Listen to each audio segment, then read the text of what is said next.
CGI Suryakant के cockroach वाले बयान के बाद सोशल मीडिया पर कॉकरोच जनता पार्टी पिछले कुछ दिनों से जबरदस्त ट्रेंड कर रही है और अब इसकी एंट्री हरियाणा में भी नजर आ रही है। दरअसल इनेलो के विधायक अर्जुन चौटाला ने खुद को कॉकरोच का पहला विधायक होने का ऐलान किया है। एक ऐसी पीढ़ी से आता हूं जिसको आलसी कहा जाता है, जिसको अनएम्प्लॉयड कहा जाता है, जिसको पैरासाइट यानी कॉकरोच कहा जाता है।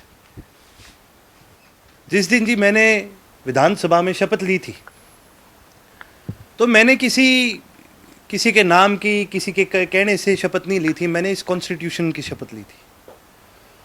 वो कॉन्स्टिट्यूशन जो ये गारंटी देता है भारत के हर नागरिक को, चाहे उसकी कोई भी उम्र हो, किसी भी पीढ़ी से आता हो, उसको ये गारंटी देता है कि भाई वो अपनी सरकार से सवाल भी कर सकता है और जवाब भी मांग सकता है। ये हमारा हक है। जेन जी के युवा को, मिलेनियल को, जिसको आप कॉकरोच कह रहे हो, पैरासाइट कह रहे हो, आलसी कह रहे हो, फिर आप उससे ये भी उम्मीद करते हो कि जाओ फौजी बनो, देश की रक्षा करो। फिर आप उस आलसी युवा से ये भी उम्मीद करते हो कि तुम जागरूक क्यों नहीं होते। तुम उस आलसी युवा से, उस कॉकरोच से ये भी उम्मीद करते हो अरे तुमने देश को आगे बढ़ाना है। फिर क्यों बोला जाता है उनको कॉकरोच? क्यों हमें ऐसा बोला जाता है? क्या गलत कर दिया किसी भी युवा ने? अगर सवाल उठाए इस सरकार से, बोलने का हक अगर हमारा है तो भैया ये वोट से कोई हो, मैं तो कहता हूँ जी प्रधानमंत्री बने, मैं भी हूँ, कोई एमएलए भी अगर बन गया, अगर मेरा वोटर मेरे से सवाल नहीं कर सकता तो मैं काहे का एमएलए? और अगर मैं मेरे वोटर को जवाब ना दे सका तो फिर वही बात है जी, मैं काहे का एमएलए?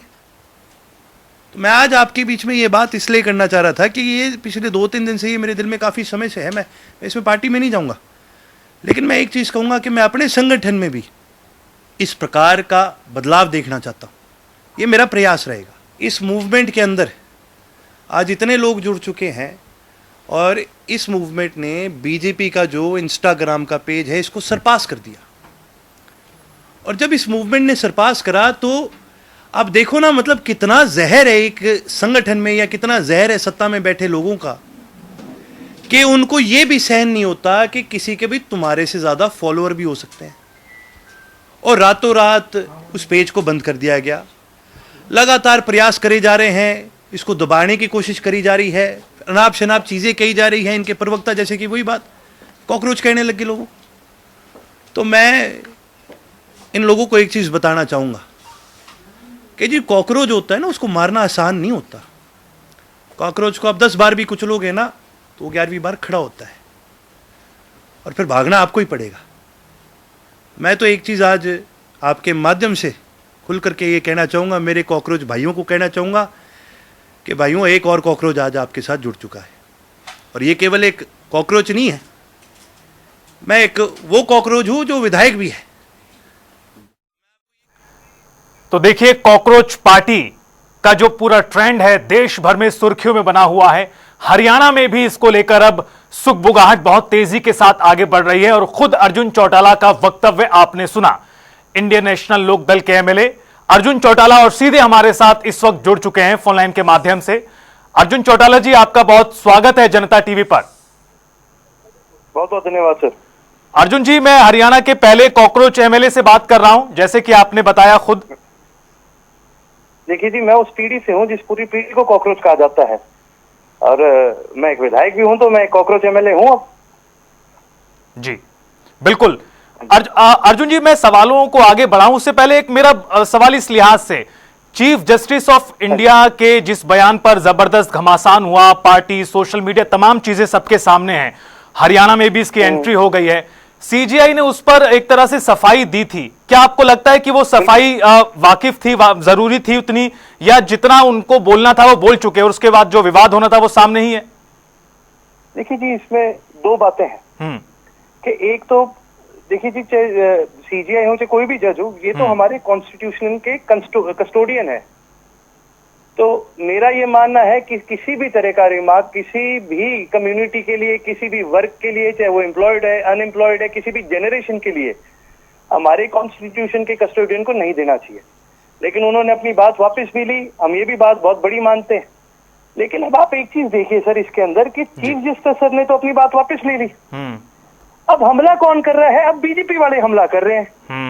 अब जब बीजेपी से बड़ी हो जाती है ये मूवमेंट, उस समय तक तो बीजेपी था ही नहीं ना इस गेम में कहीं पर। बिल्कुल। लेकिन जैसे ये मूवमेंट बीजेपी भी बड़ी हो जाती है, ये लोग इतना डर जाते हैं, इतना भयभीत हो जाते हैं कि ये पेजेस बैन करने शुरू कर देते हैं, इनके पेजेस डिलीट करने शुरू कर देते हैं। अरे आपने पेज डिलीट करने हैं दुनिया भर में, और दुनिया भर में क्या, आप ही की पार्टी के अंदर ऐसे लोग हैं जो दिन रात जहर उगलते हैं, इस समाज को बांटते हैं, गंदी गंदी बातें करते हैं, अब शब्द बोलते हैं, कितनी भद्र भाषा से मतलब समाज को बांटने का काम करता है। आपने आज तक उनको क्यों नहीं करा बैन? जी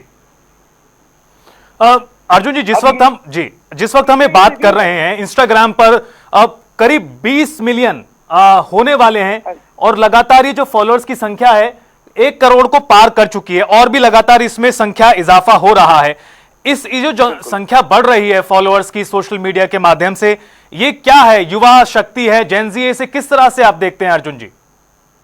देखिए एक मूवमेंट है ये, आज के दिन पूरे प्रदेश के अंदर और देश के अंदर लोगों का एक उम्मीद। देखिए जब भी कोई सरकार बनाता है ना, आपको इसके पीछे की कहानी समझनी पड़ेगी, इसके पीछे का कारण समझना पड़ेगा। जब भी किसी प्रदेश के अंदर, देश के अंदर बदलाव आता है, तो लोग जो बदलाव लेके आते हैं वो उम्मीद से बदलाव लाते हैं। जब आप उस उम्मीद पे खरे नहीं उतरते, आप उनको झूठ बोलना शुरू करते हो, आप अपनी कमियां छुपाना शुरू करते हो, 1 बार नहीं 2 बार नहीं 10 साल तक लगातार आप झूठ बोल रहे हो, कमियां छुपा रहे हो, सच छुपा रहे हो, अपने दोस्तों को फायदा दिला रहे हो, तो कहीं ना कहीं तो देखो ना वो उम्मीद अब क्रोध में बन के निकलेगी। अर्जुन जी, आप इंडियन नेशनल लोकदल में युवाओं की लाने वाले भी तो प्लीज अब इस देश के युवा हैं जी। अर्जुन जी, इंडियन नेशनल लोकदल में युवाओं की और भागीदारी और किस तरह से हो, इस चीज को लेकर अब आप कैसे काम करेंगे इस नए ट्रेंड के बाद? देखिए जी, मैं तो ये मानता हूँ हमारी पीढ़ी का तो फिर हर साथी कॉकरोच है ना, तो हमारी तो पूरी यूथ विंग कॉकरोच है जी। अब हम कॉकरोच की तरह काम करेंगे, हम लगातार। और मैंने तो खुल करके, मेरी ईमेल आईडी है cockroachmla@gmail.com जी। मैंने सभी साथियों को बोला कोई भी साथी सरकार से सवाल लगाना चाहे और आपको कोई तकलीफ आ रही है, कोई दिक्कत आ रही है, आप हमारे माध्यम से सरकार को सवाल लगाए, डेटा हम प्रोवाइड आपको करवाने का काम करेंगे, हम आपकी तरफ से सवाल लगाने का काम करेंगे। जी अर्जुन जी, एक सवाल मेरा यहां पर, इस जो कॉकरोच जनता पार्टी है इससे जुड़ा हुआ है, तमाम तरह के बयान है, लेकिन कॉकरोच जनता पार्टी जो मैनिफेस्टो 5 पॉइंट एजेंडा दे रही है उस पर आपकी प्रतिक्रिया मैं चाहूंगा। No post retirement reward for जजेस, प्रोटेक्ट एवरी लीगल वोट, 50% महिलाओं को आरक्षण, और इसके अलावा 20 साल का बैन पॉलिटिकल डिफेक्शन पर, इसको आप किस तरह से देखते हैं? देखिए जी, ये सच्ची बात है। अगर पॉलिटिकल डिफेक्शन से इलेक्शन लड़ने के लिए करा जाता है तो आप एक चीज बताइए, आप समझ रहे हो ना इस बात को कि भाई जो नेता अभी बीजेपी को गाली दे रहा है, एक दिन बाद बीजेपी में आते ही कांग्रेस को गाली देता है, हम क्या समझे? बिल्कुल, विचार एक दिन में बदल गया आपके, चलो ठीक है, फिर 6 महीने बाद फिर बदल जाएंगे इन माशेकी जी के तो विचार।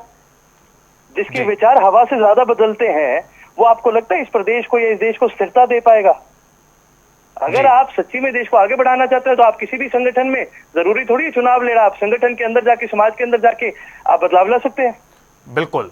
उसके अलावा जब हम बात करते हैं महिला के आरक्षण की, तो मैं तो एक सीधी सी बात कहता हूँ, बीजेपी ने हरियाणा में तीसरी बार सरकार बनाई है, बीजेपी कह रही थी हम 33% देंगे, आप तीसरी बार सरकार बनी है, चलो महिला मुख्यमंत्री बनाओ, 2 बार आपने पुरुष को बना दिया। जी, लेकिन अर्जुन जी यहां पर एक बड़ा गंभीर सवाल है, सवाल इस लिहाज से महत्वपूर्ण है कि आप कह रहे हैं कि ये जिस तरह से पूरा सोशल मीडिया पर ट्रेंड आया है, ये सरकार के लिए एक बहुत बड़ा झटका है, तमाचा है, तमाम चीजें हैं, सोशल मीडिया, ट्विटर से लेकर इंस्टाग्राम, तमाम जगहों पर बड़ी बड़ी पार्टियों के फॉलोअर्स की संख्या घट गई और इसकी संख्या इतनी ज्यादा बढ़ गई। अगर ये सरकार के लिए एक झटका है, सत्ता पक्ष के लिए एक बहुत बड़ा करारा तमाचा है, तो क्या अर्जुन जी आपको नहीं लगता है समूचे विपक्ष के लिए भी एक बहुत बड़ा झटका है? क्यों विपक्ष इस बात को नहीं समझ पाया कि आक्रोश इतना जबरदस्त युवाओं में बना हुआ है कि एक बयान से एक सोशल मीडिया हैंडल बनता है, उस पर 2 करोड़ के करीब सपोर्टर्स उसके जुड़ जाते हैं, उससे अलग अलग लोग जुड़ रहे हैं, बड़े बड़े सेलिब्रिटी उससे जुड़ रहे हैं। क्या लगता है अर्जुन जी आपको कि समूचा विपक्ष इस भावना को समझने में नाकामयाब हुआ है? सत्ता पक्ष ठीक है, उसके खिलाफ तो आक्रोश दिखाई दे ही रहा है। सर आप तो फिर सर इस मूवमेंट की भावना को नहीं समझ पाए। जी, ये किसी पार्टी के खिलाफ नहीं है, ये सत्ता पक्ष और विपक्ष की बात ही नहीं है, ये लड़ाई तो पूरे के पूरे सिस्टम के खिलाफ है। वही सिस्टम जिसके अंदर सत्ताओं के साथ साथ सत्ताओं के नेता सारे इधर से उधर चले जाते हैं, जब अफसर सारे इधर से उधर चले जाते हैं, जब सिस्टम एकदम से सारा बदल जाता है, चेंज कुछ नहीं होता, सिर्फ एक पैकेज चेंज हो जाता है। उस सिस्टम में अर्जुन चौटाला जी विपक्ष की पार्टियां भी शामिल होंगी। जब आप कह रहे हैं कि एक पार्टी का नेता कांग्रेस से निकलकर बीजेपी में जाता है तो फिर आइडियोलॉजी कहां बची, तो फिर इसमें सिस्टम में विपक्ष की पार्टियां भी आ गई हैं। ये दोनों नेशनल पार्टीज बिल्कुल इस सिस्टम का हिस्सा है। रीजनल पार्टी अर्जुन जी, रीजनल पार्टीज को मैं नहीं मानता, क्योंकि रीजनल पार्टीज एक अलग लेवल पे काम करते हैं। रीजनल पार्टीज की कभी वजह से कभी तेल की कोई दिक्कत नहीं है देश को। रीजनल पार्टी ने सिर्फ कभी अदानी अंबानी को खुले खुले पोर्ट्स नहीं दिए। रीजनल पार्टीज कभी देश की पॉलिसीज को अमेरिका के आगे झुकाने का काम नहीं करा। रीजनल पार्टीज ने कभी भी आपकी अमेरिकन ट्रेड डील को एक्सेप्ट करने के बाद देश से छुपाने का काम नहीं करा जी। नेशनल पार्टीज का काम है सर। ठीक है अर्जुन जी, आपका ये मानना है। एक और सवाल मेरा आपसे यहाँ पर, सवाल ये कि एक बहुत बड़ा वर्ग ये भी कह रहा है कि सात समंदर पार से बैठकर एक युवक किस तरह से सोशल मीडिया ट्रेंड चला रहा है, वेबसाइट बना रहा है, ये देश के खिलाफ भी है, एक तरह से देश के खिलाफ प्रोपेगेंडा हो सकता है। बहुत सारे लोग इस बात को मान रहे हैं। इस थ्योरी को आप किस तरह से देखते हैं अर्जुन? देखिए जी, मैंने क्या बोला, ये मूवमेंट है, ये एक अकेले की नहीं है। इसमें जो इतने मिलियंस ऑफ फॉलोअर्स हैं और जो लाखों युवा जो आपको पता है इस देश के हैं, क्या वो इस देश के नागरिक नहीं है? अगर वो नागरिक हैं यानी वो टैक्स भी भरते हैं और उनका पूरा पूरा हक है हिसाब मांगने का, चाहे वो विदेश क्यों ना बैठा हो। जब तक he is a citizen of India, यानी जब तक आपका देश उसको सिटीजन मानता है, इसका मतलब वो सिटीजन है। और उसने अपने, एक चीज बताऊं जी, बच्चा जब पैदा होता है ना जी, दूध की पहली बोतल पीता है ना, वो दूध पे भी 18% जीएसटी लगा देती है ये सरकार। हम बच्चा पहले दिन पैदा होने से लेके जब तक वो पढ़ाई कर रहा है ना, वो टैक्स भर रहा है हर चीज पे। किताब पे टैक्स है, दूध पे टैक्स है, डायपर पे टैक्स है, कपड़े पे टैक्स है। ये मूवमेंट कहां तक पहुंच सकता है अर्जुन जी, क्या लगता है आपको, ये मूवमेंट कहां तक पहुंच सकता है? देखिए जी, ये कॉकरोच जो मूवमेंट है, इसका ना आप बता सकते हैं क्या होगा, ना मैं बता सकता हूँ। ये जनता की मूवमेंट है, ये जहां जाएगी वहां जाएगी। जी चलिए, बहुत शुक्रिया अर्जुन चौटाला जी हमारे साथ जुड़ने के लिए और अपनी बात रखने के लिए। तो अर्जुन चौटाला जी इंडियन नेशनल लोक दल के एमएलए, जो ये कह रहे हैं कि वो हरियाणा के पहले कॉकरोच एमएलए हैं। सीजीआई का एक बयान था सुनवाई के दौरान और उसके बाद से ही घमासान लगातार मचा हुआ है। सोशल मीडिया पर जबरदस्त तरीके से इस वक्त पिछले कई दिनों से ट्रेंड कर रहा है। हालांकि ट्विटर पर इसके पेज को बैन किया गया है। भारत में इसके अलावा इंस्टाग्राम पर करीब 20 मिलियन इसके फॉलोअर्स हो चुके हैं और अलग अलग राज्यों में युवा इससे जुड़ रहे हैं। इस तरह से भी लगातार सोशल मीडिया के जरिए चीजें समझ आ रही हैं और इस पूरे मूवमेंट के जरिए जो सबसे बड़ी मांग की जा रही है वो यही है कि शिक्षा मंत्री धर्मेंद्र प्रधान का इस्तीफा दिया जाए। चूंकि नीट का एग्जाम रद्द हुआ, लाखों छात्रों का भविष्य जो फिर अंधकार में छाया, इन तमाम सवालों के साथ अन्य कई मुद्दों को लेकर ये कॉकरोच जनता पार्टी सोशल मीडिया पर ट्रेंड कर रही है। तमाम लोग इससे जुड़ रहे हैं। एआई के जरिए पोस्टर जनरेट किए जा रहे हैं और अपने डीपी अलग अलग प्रोफाइल्स पर लगाए जा रहे हैं। बहरहाल इस पूरे मामले को लेकर दोनों तरह की बातें सुनाई दे रही हैं। एक इसके समर्थन में है, एक इसके खिलाफ भी है और यह भी कहा जा रहा है कि इसके पीछे कोई अन्य राजनीतिक शक्तियां हैं, प्रोपेगेंडा है जो देश के खिलाफ है। तो वहीं दूसरी तरफ यह भी है, यह भी एक वर्ग कह रहा है कि दरअसल ये युवाओं की आवाज है जो विरोध के रूप में सामने आ रही है।